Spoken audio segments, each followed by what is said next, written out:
My name is Daniel Marsh. I am 42 years old, a geologist by profession, a skeptic by nature, and until the night of September 14th, I was a man who believed firmly in only what he could touch, measure, and explain. I had spent 20 years studying rocks and earth layers, finding comfort in the cold logic of science. The universe, I believed, was a large but ultimately empty place. Nothing extraordinary had ever happened to me. Nothing extraordinary, I thought, ever would. That night I was driving back from a field survey in the Nevada desert. The road stretched ahead like a black ribbon unrolling into nothing. The sky above was enormous and clear, a cathedral of stars, and the only sounds were the hum of my truck engine and the occasional crunch of gravel under the tires. I had my radio on low, some old country music drifting through the cab, and I was thinking about nothing more dramatic than a hot meal and a warm bed. Then the radio cut out. Not faded, not static. It simply stopped mid-note, mid-lyric, as if someone had pressed a button. I tapped the dial, nothing. I looked at my phone on the passenger seat, no signal, and the clock had frozen at 11:47. The dashboard lights flickered once, twice, and then the engine died entirely. My truck coasted silently to a stop in the middle of that empty desert road, and I sat there in the sudden, absolute silence, confused and a little annoyed. Then I saw the light. It appeared on the horizon first, a pale electric blue glow, as if someone had placed a searchlight behind a distant hill. But it was moving, and it was moving fast. It rose above the ridge in a slow, impossible arc, soundless and steady, far too large and far too bright to be any aircraft I recognized. My hands tightened on the steering wheel. My breath fogged in the cab even though the night was warm. Something cold had entered the air around me, something that had nothing to do with temperature. The object, and I could not bring myself to call it anything else yet, slowed as it approached, descending in a long, smooth curve until it hovered perhaps 300 meters above the desert floor, half a kilometer from where I sat frozen in my dead truck. I could see it clearly now. It was enormous, circular, perhaps 200 meters across. Its surface seemed to absorb the moonlight rather than reflect it, dark and seamless, edged with rings of softly pulsing blue-white light. No windows. No markings, no sound at all. I sat there for what felt like an hour, but was probably 30 seconds, my mind doing the furious, futile work of trying to explain what my eyes were telling me. A weather balloon, a military drone, a hallucination born of tiredness and too much strong coffee. But none of those explanations could survive even a moment of honest looking. Whatever this was, it was real, it was here, and it was beyond anything I had ever encountered in my 42 years of careful, rational, evidence-based living. Then a beam of light came down from its underside, pale gold and perfectly cylindrical, and it landed on the desert floor directly in front of me. And I got out of the truck. 11:52 p.m. I do not know why I got out of the truck. If you had asked me before that night what I would do in such a situation, I would have said, drive away immediately, or failing that, lock the doors and call for help. But both options require a working vehicle and a working phone, and I had neither. What I had was a pair of legs and some impulse I cannot fully name, curiosity, perhaps, or the particular recklessness of someone who has convinced themselves nothing unusual will ever happen to them and therefore has made no plan for when it does. The air outside the truck was indeed cold, far colder than it should have been on a Nevada night in September. My breath came in white clouds. The gravel crunched loudly underfoot as I walked, and the sound seemed obscene in the silence, like shouting in a library. I stopped about 50 meters from where the beam of light met the ground and looked up at the vessel above me. It was more beautiful than I had expected. I had imagined in the abstract, theoretical way one imagines things one does not believe in, that an alien craft would be ugly, industrial, other. But this was extraordinary. The pulsing blue rings along its edge moved in slow, breathing rhythms, and the dark surface between them had a quality I struggled to describe. It seemed somehow deep, like looking into still water rather than at a solid object. And there was a sound now, too quiet to be heard but somehow felt in the chest, a low resonance like the bass note of a pipe organ heard from far away. The beam of light was warm. I noticed this when I stepped into its edge, reaching out one hand experimentally. The warmth was gentle and even like sunlight in spring, and the light itself was not blinding but rather softly luminous like the inside of a cloud. I looked down at my hand in the light. It looked the same as always, rough, tanned, the knuckles scarred from years of fieldwork. Nothing happened. The universe did not end. I did not dissolve or combust or float upward involuntarily.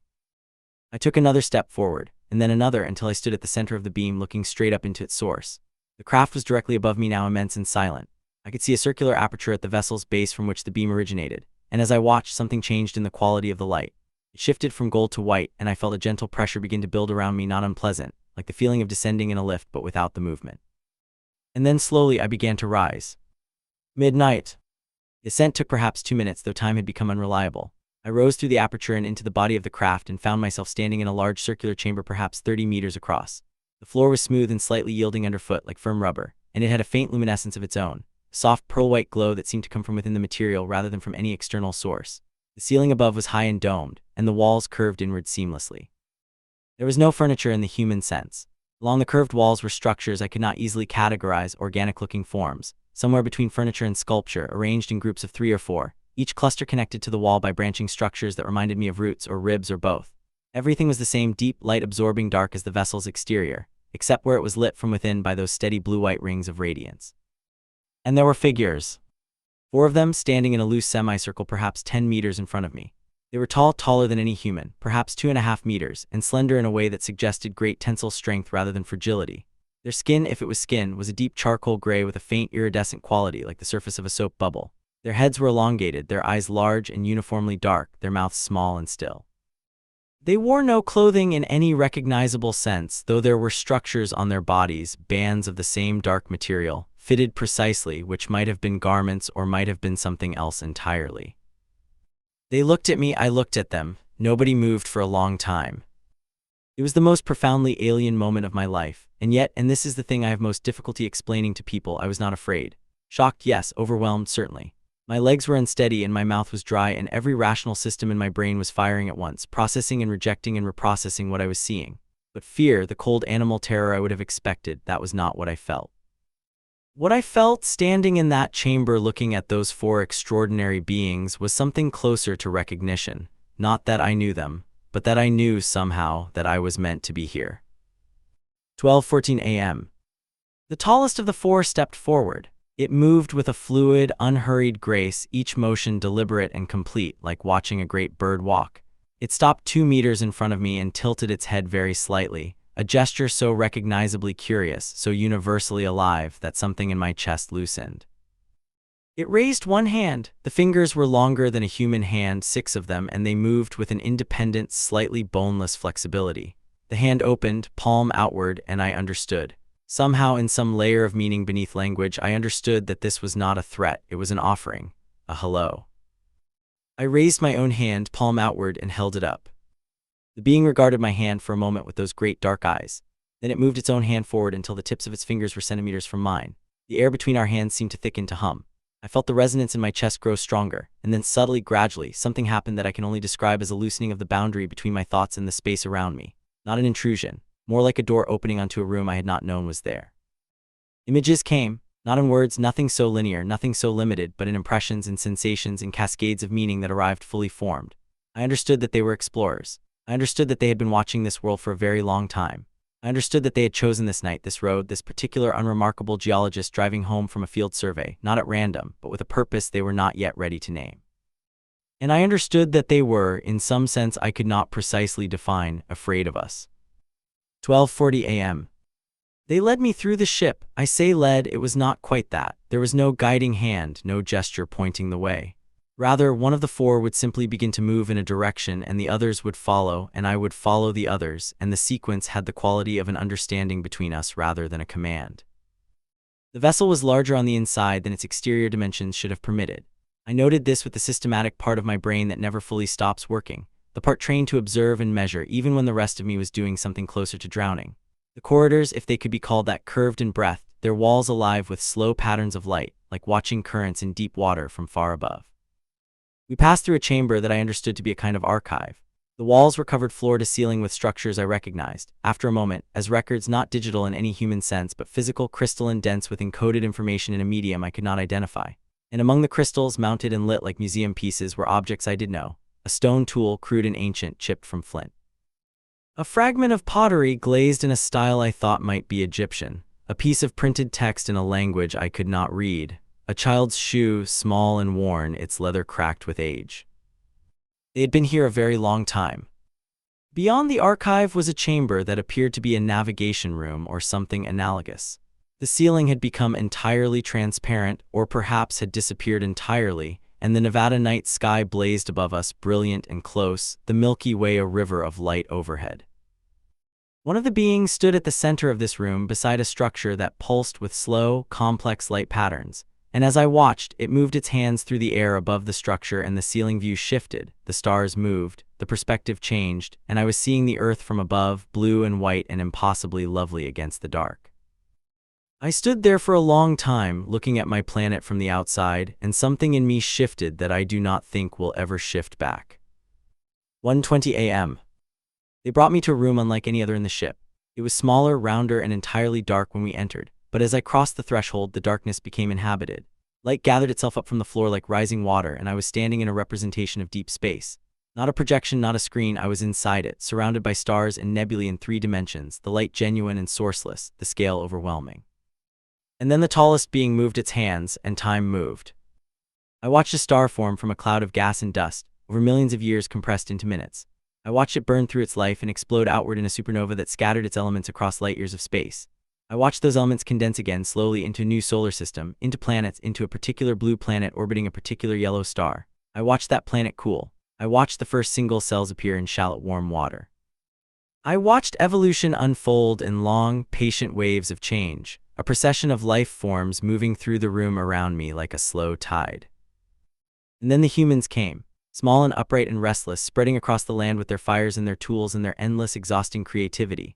I watched cities rise and fall. I watched wars and plagues and famines, and always art, music, love, the patient accumulation of knowledge. I watched my own species from the outside, the way the beings had watched it, and I understood something I had not fully understood before, that we are extraordinary. Not because we are the most intelligent or the most powerful or the most advanced, but because of how hard we try, because of how much we feel, because of the peculiar, reckless courage with which we face a universe we barely understand.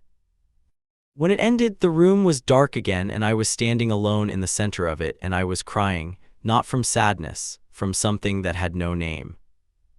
2:05 a.m. We returned to the main chamber, and the tallest being, the one I had come to think of as the eldest, though I had no real basis for the designation, turned to me and the communication began again, deeper this time, more structured. It was not speech. It was not telepathy in the science fiction sense of voices in the head. It was more like the meaning of a thing arriving without the word for it, the way you can sometimes understand a piece of music without being able to explain what it means. They had visited Earth many times before, thousands of times. They had watched humans at every stage of development, from the first firemakers on the African savanna to the engineers who had placed satellites in orbit. They had never interfered. This was a principle so fundamental to their existence that it was almost physical, like a bone they could not remove without collapsing. They observed, they recorded, they moved on. But something had changed, not in us or not only in us. In them, a debate long and difficult had been moving through their civilization for generations now, and I understood that it concerned a question of extraordinary weight. Was observation without contact still the right choice? They had watched a young species develop the means to destroy itself. They had watched it move toward an edge. And among them there were those who believed that silence now was not neutrality but abandonment. I asked in my wordless, clumsy way, why me? Why had they chosen one unremarkable geologist on a desert road to be part of this decision? The answer came in an image, a single stone in a river, catching the current, changing its direction by a fraction of a degree, and somewhere far downstream, a different river, flowing somewhere entirely new. They had not chosen me because I was special. They had chosen me because I was ordinary, because I was average, because what an ordinary man with no agenda and no power did with what he had been shown, whether he spoke or stayed silent, whether he was believed or dismissed, would tell them something about what humanity was truly like. I was a test, not of intelligence or courage or worthiness. Simply a test of what a person does when given a truth too large to comfortably hold. 2:50 a.m. Before I left, the eldest brought me something. He carried it in both hands, slowly and carefully, with a deliberateness that communicated value more clearly than any words could. It was a small object, roughly spherical, dark like the ship's walls, about the size of a large orange. Its surface was smooth except for a pattern of shallow indentations arranged in a spiral, and it was warm to the touch when it was placed in my hands. I understood, in the by now familiar wordless way of understanding, that this was not a weapon, not a device, not a gift in the transactional sense. It was a record. The same kind of crystalline record I had seen in the archive room, but made for a human, made for me, in a medium I could hold and keep, and eventually, in whatever time and manner I chose, give to others who might know what to do with it. It contained, as far as I could understand, the history of their civilization. Tens of thousands of years of a species that had moved through the same stages we were moving through now. The same conflicts, the same destructions, the same narrow survivals, and had come out the other side. Not perfect, not utopian, but alive, still curious, still exploring, still stopping at blue planets on the edge of making catastrophic decisions to look down with something that might, in a generous translation, be called hope. I held it against my chest and looked at the eldest, and I tried to form, in that medium of imageless meaning we had been using, a question. Why now? After thousands of years of silence, why leave this record now? The answer came in a single image, clear and simple and devastating. A clock, its hands at 1 minute to midnight. 3:15 a.m. The descent was slower than the ascent. The beam of light held me gently as I sank through the aperture, back through the cold air, back toward the desert floor and its familiar gravel and dust. I clutched the dark sphere in both hands. Above me, the vessel was as silent and immense as before, its rings pulsing with that slow, breathing light. When my feet touched the ground, the beam faded. The warmth withdrew. I stood in the cold night air and looked up at the craft, and it looked back at me, or I felt that it did, which amounts to the same thing. The eldest was up there, and the others, watching an ordinary geologist stand in a Nevada desert holding something that should not exist, trying to decide what to do with it. I thought about what they had told me, about the long debate among their kind, about the clock at 1 minute to midnight, about the single stone in the river changing the current by a fraction of a degree and the different river far downstream. I thought about my daughter, 8 years old, who wanted to be an astronaut. I thought about my students at the university, the young ones with their fierce questions and their uncontained enthusiasm. I thought about the plagues and the wars I had seen in the panorama they had shown me, and about the art and music and love I had also seen, and about how it was all the same species, all the same us, the whole contradictory tangle of what we are. The vessel began to rise. Slowly at first, then faster, the blue-white rings brightening as it climbed, until it was a point of light among the stars, and then it was gone. The radio in my truck crackled and came back to life. The engine turned over when I tried it. The clock on my dashboard read 3:17 a.m. and my phone showed 4 missed calls from nobody I had heard from in years and full signal. I sat in the driver's seat for a long time, the dark sphere on the passenger seat beside me, the country music drifting low from the radio, the desert enormous and silent all around. Then I started the engine and I drove. Dawn 6 weeks later. I did not tell anyone immediately. This is the part people find hardest to believe. Not the craft, not the beings, not the sphere resting now in a locked box in my study, but the silence. 6 weeks of silence. I went back to work. I graded papers. I cooked dinner, did laundry, took my daughter to her swimming lessons. I lived my ordinary life around an extraordinary secret and said nothing, because I needed to understand what I was going to say before I said it. I visited 3 physicists and 2 linguists and 1 materials scientist, all under the guise of professional curiosity, asking hypothetical questions about crystal lattice encoding and non-human communication systems and the theoretical maximum information density of matter in a given volume. Their answers were cautious but illuminating. Some of what they described was consistent with the sphere I had at home. Some of it was not. What it was, none of us could yet say. I spent a lot of time sitting with the sphere in the evenings, holding it the way you hold something that communicates through touch, trying to understand more of what it contained. Sometimes nothing happened. Sometimes the warmth returned, and with it the cascade of meaning, not new information, but a deepening of what I already half understood, like a piece of music heard for the second time, its structures revealed. And I thought about the eldest and its companions, somewhere out there in the dark between stars, waiting. Not for me, they had not said they would return, and I did not expect them to, waiting for something else, a shift in the current, a fraction of a degree. On the 43rd day after that night on the desert road, I sat down and began to write. The response to the publication of my account was, as I had expected, mixed. There were those who believed me immediately, too immediately perhaps, the credulous and the eager and the already convinced, for whom I was simply confirmation of what they had always known. There were those who dismissed me entirely, colleagues who stopped returning my calls, an editorial in a respected journal that used my name as a shorthand for professional recklessness. There were those who were curious but careful, who asked good questions and waited for evidence I could not yet provide. And there were those who had seen things themselves, more than I had expected. Letters and emails from people on every continent, farmers and pilots and sailors and children who described lights in the sky and lost time in communications they could not explain. Most of these accounts were probably nothing, but some of them had a quality of specific detail, a coherence that was difficult to dismiss entirely. The sphere was examined by a team at a materials research facility whose discretion I trusted. Their report, which they gave me privately and which I have not yet made public, concluded that the object was composed of a crystalline structure unlike any known natural or synthetic material on Earth, with information encoding properties that exceeded current human theoretical models by several orders of magnitude. They could say what it was made of, approximately. They could not say how it had been made or what it contained.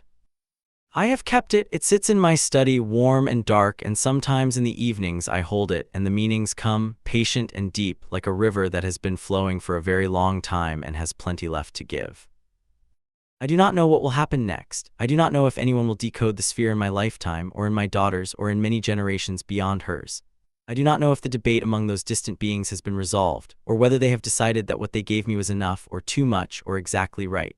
I do not know if I have shifted anything at all in the current of what is coming. But I think about the clock, 1 minute to midnight, and I think 1 minute is a long time if you use it well. The last thing I remember from that night in the ship, the very last thing, the detail that stays with me most persistently in the months that have followed, is not the archive room or the navigation chamber or the panorama of life and time. It is not the gift of the sphere, or the image of the clock, or the long wordless conversation with the eldest about the fate of civilizations.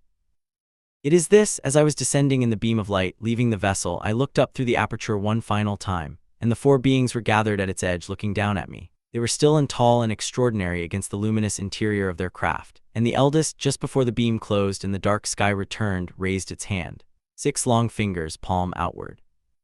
Exactly as I had raised mine. Goodbye, or hello, or good luck, or all three at once, in a language older than any word for any of them. I raised my hand back, the beam closed, the stars came in, and I stood alone on the Nevada gravel, a middle-aged geologist with a dark sphere in his hands and a very long story to tell, looking up at a sky that would never look the same to me again.